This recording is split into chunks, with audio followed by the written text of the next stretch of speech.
What's up? Welcome to tubrepairstore.com. Today we're going to be installing a floor crack repair kit. Like and subscribe if you like this content. If you have any questions, comment below, give us a call. I hope we can save you a ton of money. Alright, so here we're working on a standard crack in a fiberglass shower. Okay, so what I want to do is I want to start out with a 5/16 inch drill bit, and I'm going to drill out either end. Now watch this one. I drop, I hit the support board, and then I drop again and I hit the subfloor. Okay, there's three layers there. You got the shower floor, a support board, and then the subfloor. So going all the way down to the subfloor, you see how I've got about an 1.5 inch gap there. That's deep layer support. Now on either side there, that's going to be shallow layer support where I just go through the floor of the tub, but I don't go through the support board. I want to fill up both the shallow layer and the deep layer support. So here I drilled a hole right in the center just to the shallow layer support. And that's where you're going to see it snake out on the shallow layer support because there's really not a lot of room for it to go anywhere. On the deep layer, you've got a lot more room for it to spread, horizontally under that tub. So it's not going to shoot out like it does on the shallow layer support. So be aware of that. Give it at least 2 hours, maybe more. The main thing is you want this to be firm before you move forward. So now I'm just prepping the surface. You want to take your 80 grit sandpaper, which we include the Orbital sandpaper in the kit. And you want to just sand down any kind of like traction control. A lot of times fiberglass showers are going to have some sort of traction built in on the floor. You want to sand that down smooth. Uh, your glass putty on the next step is actually going to be able to hear better if you've sanded that down and roughed it up. So here I've got my glass putty. I'm stirring in the hardener.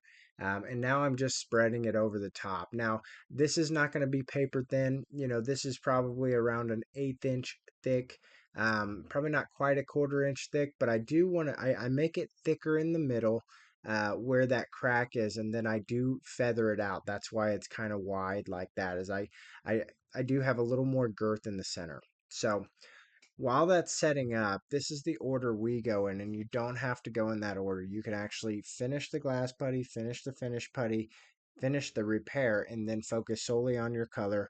Or what we like to do is we like to match color and prepare our coating while the glass putty is setting up. You got to give it at least 30 minutes. So that's what we're doing here. Now, when you're matching your color, you're just taking our resins, you're figuring out which resin is closest to your tub color, okay? This one, I think we used almond was definitely in there. This has got a lot of almond in it. And then we also used the gold white. So it was probably about 50/50 gold white to almond, kind of lightened that almond up a little bit, and we just slowly mix our way to the right color. Now here you'll see this is something that you have to do occasionally, I say about 10% of the time, is you might have to get into one of your gold or black dye. So if you're going to do that, separate out that dye into a separate cup, which all this is included in your kit, and dilute that dye down into like the gloss white, so you have a nice rich gold solution. But you don't want to just apply that dye straight to your batch because that can really move the color and throw it off, and then you might run short on product. So that's why we separate it out. We mix a small batch of gold, probably about a 1/2 ounce, mixed into gloss white, get a nice rich gold, and then you apply it slowly to move your color. And just remember, gold and gray counteract each other. So if you look at it and your color looks a little gold or uh, umber or something like that, you're probably going to want to add a little gray to it.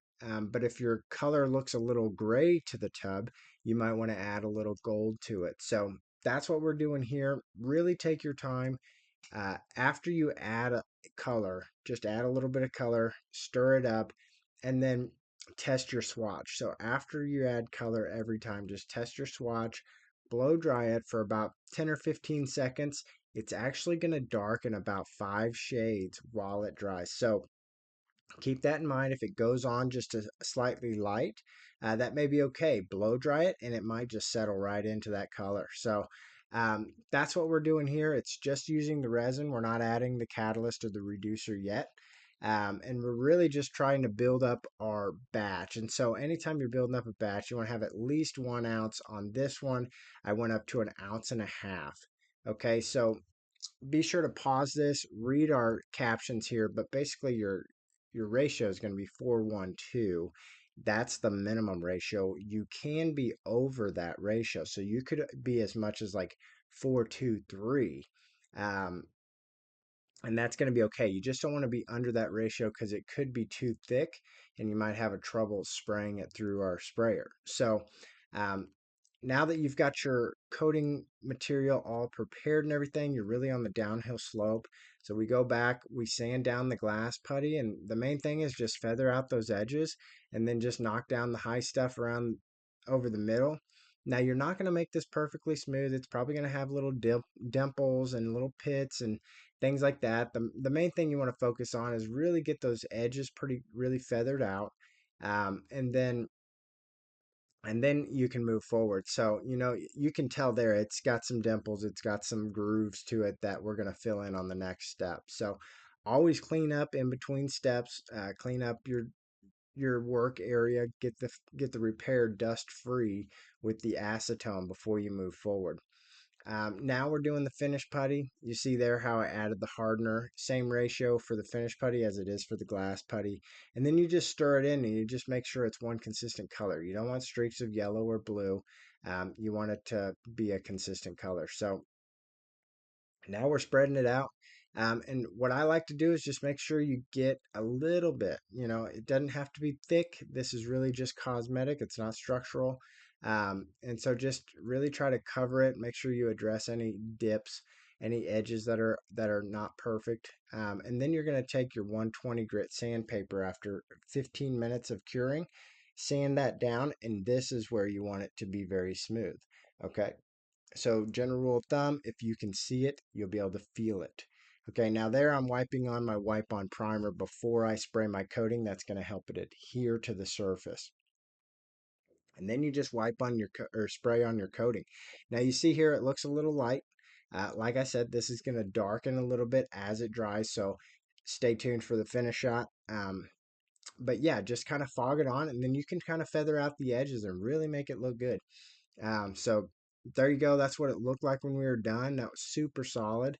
That repair is going to last for years, and we just saved them thousands of dollars. So tubrepairstore.com.